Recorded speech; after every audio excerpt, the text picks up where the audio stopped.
So I'm not really a fan. Honestly, overrated and kind of a glorified portrait mode if you're an iPhone user. That's my initial thoughts.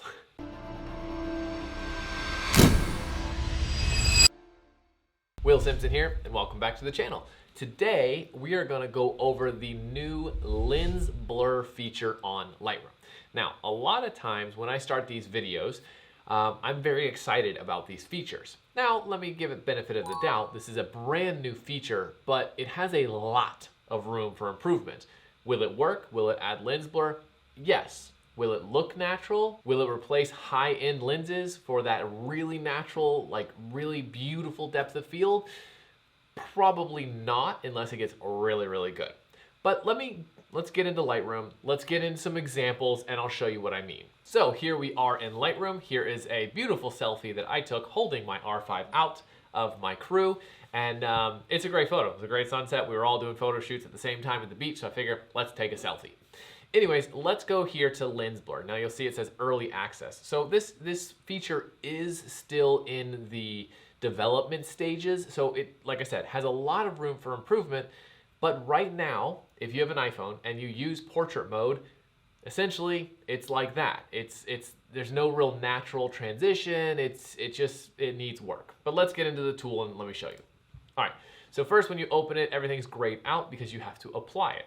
So when you click apply, it starts checking the photo, and a lot of times you will get this wheel because I'll tell you, it is slow.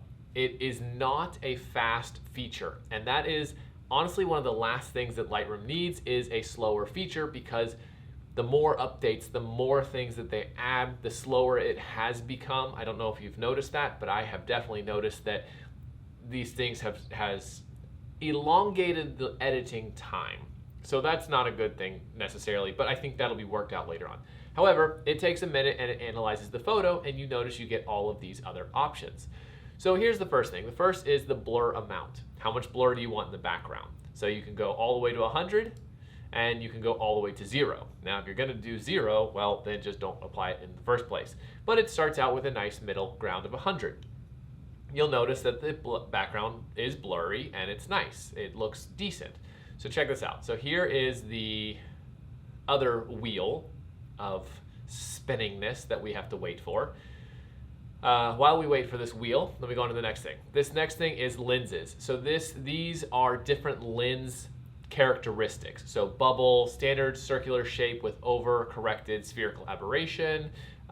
This one is 5-blade aperture blades, commonly seen in vintage lenses, so on and so forth. So this gives you a different kind of bokeh for different lenses. You can play with those. I haven't gone really through them all, but this, preference, it's personal preference. So the next thing is boost. Now what this does, adjust the brightness of out of focus light sources. Okay, good. So this is going to brighten up the bright areas in the blur. So let's check this out. Let's boost it up. Oh, look at this. Look at this right here. It boosted this little section here. Watch this. Let me reset it. Keep your attention right here. And you'll notice that that goes down. So this is one thing. Check this out. So if I zoom in, you see this little spot here? I'm not sure exactly what that is, but if we go to the before, it disappears. So this is an error in the lens blur capability. So if we turn it back on, it comes back. So this is like, it isn't recognizing that, or it is recognizing that. But anyways, we got the wheel again, and it's glorious. So, oh yeah, look at this. I was breaking out nicely. All right, so let's go on to the next feature. Now, let's zoom out here, get away from that. So the next feature is the focal range. Now this is where the blur is being applied and where it isn't. So in this box is where the blur isn't being applied, and outside of the box is where the blur is being applied. Now it assigns a color range to what it's going to be applying or not applying blur. That's how it kind of dictates what it blurs. So if you click visualize depth, you can see what colors it is. Again, running slow. Oh my gosh, like this right here alone prevents me from using it because it takes so freaking long. It's just, the workflow it's not workable right now. Okay, so you see the color here. So we got all these colors, and this is what it's applying to. Now you can fine tune this by clicking on this little box, and you can slide it in, and you'll see that color is what I'm taking out of the blur. So white is where it's being, where the blur isn't being applied. Color is where it's being applied. So let's fine tune this so my arm is actually blurred, because that makes more sense because it's closer to the camera. We'll let that go, and then we can take off visualize, and you'll see that I should have a little bit more blur on my arm. Again, we have this beautiful wheel, and just as a note, I'm not using a slow Mac. I'm using a 2019 MacBook Pro with 64 gigabytes of RAM. So it's nothing to sneeze at, but I mean, I edit in Lightroom no problem with very little delays. So this is actually a lot more than needed. Okay, so while we wait for the spinning wheel, go ahead and hit the like button, subscribe if you haven't already, and okay, we're back. Good. So now we have a dark line here. I'm not sure what this dark line. Oh, you know what? I think that's my camera strap. So let's see. Before, after. Okay, good. Yeah, it's just part of the image, so no big deal. But you will notice right here we have a little bit of aberration, right? Which isn't there. So that is another little bit of detail orientation that doesn't really translate well, and we still have this beautiful line over here by my head, which doesn't exist in the main photo, and now we're waiting again. So you see why I'm not too impressed with this feature. It needs a lot of work. All right, and then you notice on his hat, again, a little bit of aberration, and on her hair, again, a little bit of aberration. It's not the best. But like I said, it's a work in progress. So let's go on to the next feature. So now let's scroll down here, and you'll see you can refine these tools. So if you click this little arrow, refine, and you can adjust. So let's turn on visualize depth so we get the colors. And let's go ahead and click focus. So what do we want in focus? So if we click focus, now we have a brush which we can then paint on the image to add things that we want to be in focus.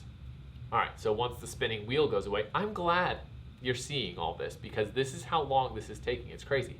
So now we have the brush, right? And we can, this is opacity, so how much are you adjusting, how much are you adding or taking away? This is your size of your brush. You can also use the brackets, big or small, and you can also, if you have a touch mouse, like I use a touch mouse, I can just kind of slide up and down and it will adjust it as well. The next thing is the feather, and I believe if you press shift and scroll up and down, you can also adjust the feather. Yeah, shift. And then flow, this is like a paint can. So if you take the same amount of pressure, but if you take a paint can and you spray once, that's, you know, you'll get a certain amount. If you spray again, you'll get another amount. It'll get thicker. Spray again, thicker. Same amount, but different layers. So that's a way you can look at flow. All right, so then auto mask, if you're not familiar with, again, from the brush tool, this will kind of choose the colors and it'll only add similar colors. That way you kind of get a more cleaner, refined mask. So let's go ahead and select that. And we're going to, I don't know, let's actually do blur, because let's say I want to add blur here. So I'm going to paint here, and you see how I'm brushing on my shirt, and that's making it yellow, which if you look over here, yellow is in the blur. Now just for fun, let's do her hand over here, and we're going to paint this. Now this is becoming purple, because you see over here, purple is in the color, and also black, which is not in, and we're just going to paint this here. I don't know what that is. That's a weird thing. I've never seen that before. Okay, so we'll just paint that, and then we'll turn off the visualize depth and see what we did. So this, her hand should be much more blurry, and my shirt should be much more blurry. But again, turned off visualize depth, and now we wait. So essentially, it's not a bad feature. It just, there has to be really clear-cut lines. Like a lens, a very great f-stop lens, like a 1.2, 1.4, things like that, are gonna, whoa, okay. Yeah, so now her hand is blurry, but man, does it look rough. Like that transition is no good. And again, fine tuning. However, this is not ever going to replace lenses, because there is a natural gradient of depth on a lens, because it's in real time. Like the lens is not going to give you aberrated lines or weird transitions. It can if you're doing really high f-stop or really low f-stop and really strong depth of field. It can give you those like little weird bubble lines. But 9 times out of 10, the lens is gonna outperform editing software. Now, granted, that is going to probably change in the future when tech gets insane and takes over and we're running from Skynet. But at this point in time, this lens blur feature is really good with simple images, and it does work, but it's limited. But that's basically my 2 cents on the features of lens blur. Will I use it? Here and there.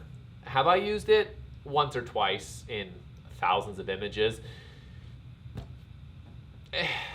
My rating, I'll give it a 4 out of 10. But that wraps up this video, so go ahead and hit the like button, subscribe if you haven't already. What is your thoughts on this lens blur? Comment below, let me know if you're loving it or if you kind of agree with me or have your own thoughts. Love to hear it. Otherwise, I have some links in the description with some goodies. I swear I am coming out with a Lightroom course soon. It's just taking me a lot longer than expected, but it will be one of the most detailed Lightroom courses you have ever seen. So for now, YouTube recommends you go watch this video. I personally recommend you go watch this video. And if you want to subscribe, you can also hit that button there. But that's it. See you next week.